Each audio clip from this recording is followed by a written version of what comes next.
Hi friends, I am doctor Rajendran, CMO Deepam hospital. ഞാൻ ഇന്നിവിടെ പറയാൻ പോകുന്നത് ലോ ബർത്ത് വെയ്റ്റ് ബേബീസിനെ പറ്റിയാണ്.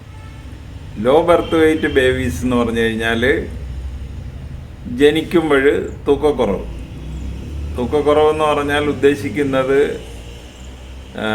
ബർത്ത് വെയ്റ്റ് 2500 ഗ്രാമിൽ താഴെ ഉള്ള കുട്ടികളെയാണ് ലോ ബർത്ത് വെയ്റ്റ് ബേബീസ് എന്ന് പറയുന്നത്.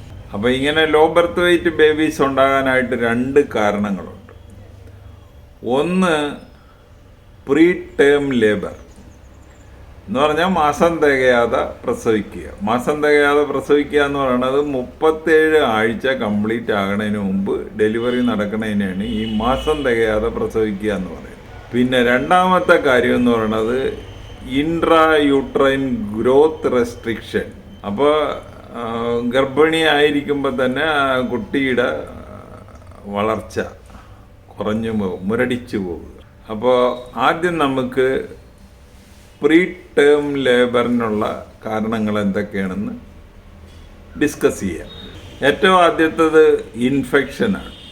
ഇപ്പോൾ അമ്നിയോട്ടിക് ഫ്ലൂയിഡ്, പ്ലാസൻ്റ, മെംബ്രെയിൻ, ഇതിൻ്റെ അകത്തൊക്കെ ഉള്ള ഇൻഫെക്ഷൻ കാരണം പ്രീ ടേം ഡെലിവറി നടക്കാം. 37 ആഴ്ച കംപ്ലീറ്റ് ആകുന്നതിന് മുമ്പ് പ്രസവം നടക്കാം. കോറിയോ അമ്നിയോണൈറ്റിസ്. ഇനി മെറ്റേണൽ കാസസ്. ഇപ്പോൾ ഈ ഗർഭിണിക്ക് പ്രായ കൂടുതലാണ്, ഇപ്പോൾ 40 വയസ്സ് അല്ലെങ്കിൽ അത് കഴിഞ്ഞൊക്കെയുള്ള ഗർഭിണികളൊക്കെ ആണെങ്കിൽ ചിലപ്പോൾ പ്രീ ടേം ഡെലിവറിക്ക് സാധ്യതയുണ്ട്. പോഷകാഹാരക്കുറവ്. പിന്നെ ഈ അമ്മക്ക് സ്മോക്കിങ്, അവർ ഭയങ്കരമായിട്ട് പുകവലിക്കുന്ന സ്ത്രീയാണെങ്കിൽ, അല്ലെങ്കിൽ അതുപോലെ ധാരാളം മദ്യം ഉപയോഗിക്കുന്ന ആളാണെങ്കിൽ, അതുപോലെ ലാക്ക് ഓഫ് ആൻറ്റിനേറ്റൽ കെയർ. അടുത്തതായിട്ട് ഇതിന് മുമ്പുള്ള പ്രസവത്തിൻ്റെ ഒരു ഹിസ്റ്ററി, ഓൾഡ് ഒബ്സ്റ്ററ്റിക് ഹിസ്റ്ററി എന്ന് പറയും. അതിൽ ഇതുപോലെ ഒരു ചരിത്രം ഉണ്ടെങ്കിൽ, എന്ന് പറഞ്ഞാൽ പ്രീ ടേം ഡെലിവറിയുടെ ഹിസ്റ്ററി ഉണ്ടെങ്കിൽ ഇവിടെയും പ്രീ ടേം ഡെലിവറി വരാൻ സാധ്യത കൂടുതലാണ്. അതുപോലെ ഇതിനു മുമ്പത്തെ ഗർഭത്തിൽ ഒരു റെക്കറൻറ്റ് അബോർഷൻ്റെ ഹിസ്റ്ററി ഉണ്ടെങ്കിലും ഇതുപോലെ പ്രീ ടേം ഡെലിവറി നടക്കാനുള്ള സാധ്യതയുണ്ട്. ഇനി പ്രഗ്നൻസിയിലുണ്ടാകുന്ന ചില കോംപ്ലിക്കേഷൻസ്. അപ്പോൾ ഒരു പ്രഗ്നൻ്റ് ആയിരിക്കുന്ന ടൈമിന് ഒരു സിസ്റ്റമിക് ഇൻഫെക്ഷൻ വന്നാൽ ചിലപ്പോൾ പ്രീ ടേം ഡെലിവറി നടക്കാനുള്ള സാധ്യതയുണ്ട്. അതുപോലെ പ്രീ എക്ലാംസിയ എന്ന് പറഞ്ഞൊരു കണ്ടീഷനുണ്ട്, അവിടെയും ഇതുപോലെ പ്രീ ടേം ലേബർ നടക്കാനുള്ള സാധ്യതയുണ്ട്. അതുപോലെ ആൻറ്റിപാർട്ടം ഹെമറേജ്, ഈ നേരത്തെ ഉള്ള ബ്ലീഡിങ്, ഇപ്പോൾ ഗർഭിണിയായിരിക്കുമ്പോൾ ബ്ലീഡിങ് ഉണ്ടാകുക, ആൻറ്റിപാർട്ടം ഹെമറേജ്. അതുപോലെ കുട്ടികൾക്കുള്ള ചില വൈകല്യങ്ങൾ കൊണ്ട് പ്രീ ടേം ഡെലിവറി നടക്കാൻ സാധ്യതയുണ്ട്.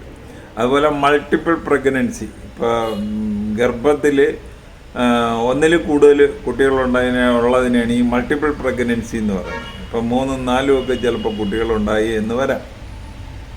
അപ്പോൾ അവിടെ ഈ പ്രീ ടേം ലേബർ നടക്കാനുള്ള സാധ്യതയുണ്ട്.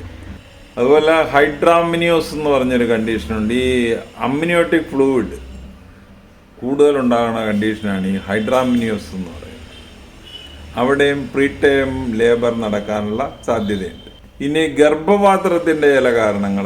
ഒന്ന്, സെർവിക്കൽ ഇൻകോമ്പിറ്റൻസ്. ഇപ്പോൾ സെർവിക്സ് എന്ന് പറയുന്നത് ഈ ഗർഭാശയത്തിൻ്റെ മുഖം, അതിനാണ് സെർവിക്സ് എന്ന് പറയുന്നത്. അതുപോലെ യൂട്രൈൻ അബ്നോർമാലിറ്റി, കൺജനൈറ്റലായിട്ട് ഈ സ്ത്രീക്ക് യൂട്രൈൻ അബ്നോർമാലിറ്റി ഉണ്ടാകുന്നത് ചിലപ്പോൾ ഒരു ബൈക്കോൺവേറ്റ് യൂട്രസ് എന്ന് പറയും. ഇങ്ങനെ യൂട്രസിന് 2 കൊമ്പുകൾ പോലെ. അപ്പോൾ അങ്ങനെയൊക്കെയുള്ള യൂട്രസിൽ ഉള്ള ഗർഭം ചിലപ്പോൾ നേരത്തെ അലസിപ്പോകാനുള്ള സാധ്യതയുണ്ട്. അതുപോലെ തന്നെ സബ്മ്യൂറൽ ഫൈബ്രോയിഡ്. ഇപ്പോൾ ഗർഭാശയത്തിൻ്റെ ആ ക്യാവിറ്റിയിലോട്ട് തള്ളി നിൽക്കുന്ന ഫൈബ്രോയിഡൊക്കെ, വലിയ ഫൈബ്രോയിഡൊക്കെ ഉണ്ടെങ്കിൽ ഈ പ്രീ ടേം ലേബർ നടക്കാനുള്ള സാധ്യതയുണ്ട്. അടുത്തത് IUGRനെ പറ്റി പറയാം. Intra uterine growth restriction. ഗർഭ അവസ്ഥയിൽ തന്നെ കുട്ടിക്ക് വളർച്ച പോരാത്ത ഒരു കണ്ടീഷൻ. അപ്പോൾ ഇതിൽ ആദ്യം ഫീറ്റൽ കാസ്, ക്രോമസോമൽ അബ്നോർമാലിറ്റീസ് കൊണ്ട് ഇങ്ങനെ വളർച്ച മുരടിച്ചു പോകാം. അതുപോലെ കൺജനൈറ്റൽ അബ്നോർമാലിറ്റീസ് ഉള്ള കുട്ടികൾക്ക് ഇതുപോലെ വളർച്ച മുരടിച്ചു പോകാനുള്ള സാധ്യതയുണ്ട്. ഇനി അടുത്തത് ഈ പ്ലാസൻ്റയുടെ കോസുമുണ്ട്. യൂട്രോ പ്ലാസൻ്റൽ ഇൻസഫിഷ്യൻസി കൊണ്ട് കുട്ടിയുടെ വളർച്ച കുറഞ്ഞു പോകാൻ സാധ്യതയുണ്ട്. പ്ലാസൻ്റൽ ആൻഡ് കോഡ് അബ്നോർമാലിറ്റി, ഈ അമ്പലൈക്കൽ കോഡിന് എന്തെങ്കിലും അബ്നോർമാലിറ്റി ഉണ്ടാകും, പ്ലാസൻ്റയ്ക്ക് അബ്നോർമാലിറ്റി ഉണ്ടെങ്കിലുമൊക്കെ ഇങ്ങനെ കുട്ടിയുടെ വളർച്ച മുരടിച്ചു പോകാനുള്ള സാധ്യതയുണ്ട്. അതുപോലെ മൾട്ടിപ്പിൾ പ്രഗ്നൻസി, ഇപ്പോൾ 2, 3 ചിലപ്പോൾ 4 ഒക്കെ കുട്ടികൾ അകത്തുണ്ടെങ്കിൽ ഇതിൻ്റെ വളർച്ച കുറഞ്ഞു പോകാനുള്ള സാധ്യതയുണ്ട്. പിന്നെ അടുത്തത് മെറ്റേണൽ കാസസ്. മെറ്റേണൽ കാസസ് എന്ന് പറയുന്നത് അമ്മക്ക് ഇപ്പോൾ ഉദാഹരണത്തിന് ഹൈപ്പർ ടെൻഷൻ ഉണ്ടെങ്കിൽ മരുന്ന് കൊടുത്തിട്ടൊന്നും നിയന്ത്രിക്കാത്ത രീതിയിൽ ഹൈപ്പർ ടെൻഷൻ ഉണ്ടെങ്കിൽ ചിലപ്പോൾ കുട്ടിയുടെ വളർച്ച മുരടിച്ചു പോകാൻ സാധ്യതയുണ്ട്. അതുപോലെ പ്രീ എക്ലാംസിയ ഉണ്ടെങ്കിലും അങ്ങനെ ഒരു അസുഖമുണ്ട്, അതുണ്ടെങ്കിലും ഇങ്ങനെ വളർച്ച മുരടിച്ചു പോകാൻ സാധ്യതയുണ്ട്. അതുപോലെ കിഡ്നിക്ക് എന്തെങ്കിലും അസുഖം ഉണ്ടെങ്കിൽ ചിലപ്പോൾ വളർച്ച മുരടിച്ചു പോകാൻ സാധ്യതയുണ്ട്. അതുപോലെ ആവശ്യത്തിന് ന്യൂട്രീഷൻ കിട്ടുന്നില്ലെങ്കിലും കുട്ടിയുടെ വളർച്ച മുരടിച്ചു പോകാനായിട്ട് സാധ്യതയുണ്ട്. അതുപോലെ അമ്മ ഭയങ്കരമായിട്ട് സ്മോക്ക് ചെയ്യുന്ന ആളാണ്, അല്ലെങ്കിൽ ഇഷ്ടം പോലെ ആൽക്കഹോൾ ഉപയോഗിക്കുന്ന ആളാണെങ്കിലും കുട്ടിയുടെ വളർച്ച മുരടിച്ചു പോകാനുള്ള സാധ്യതയുണ്ട്. അല്ല, ഗർഭാവസ്ഥയിൽ അമ്മക്ക് സിവിയർ അനീമിയ ഉണ്ടെങ്കിലും ചിലപ്പോൾ കുട്ടിയുടെ വളർച്ച മുരടിച്ചു പോകാനുള്ള സാധ്യതയുണ്ട്. അപ്പോൾ ഇതൊക്കെയാണ് ലോ ബെർത്ത് വെയ്റ്റ് ബേബീസ് ഉണ്ടാകാനുള്ള കാരണങ്ങൾ. അപ്പോൾ ഈ വീഡിയോ ഒന്നിട്ട് കാണുക. കണ്ടിട്ട് നിങ്ങൾക്ക് ഇഷ്ടപ്പെട്ടു അല്ലെങ്കിൽ ഫലപ്രദമായി എങ്കിൽ ഞങ്ങളുടെ ചാനൽ സബ്സ്ക്രൈബ് ചെയ്യുക. വേറൊരു വീഡിയോ ആയിട്ട് നമുക്ക് വീണ്ടും കാണാം. Thank you.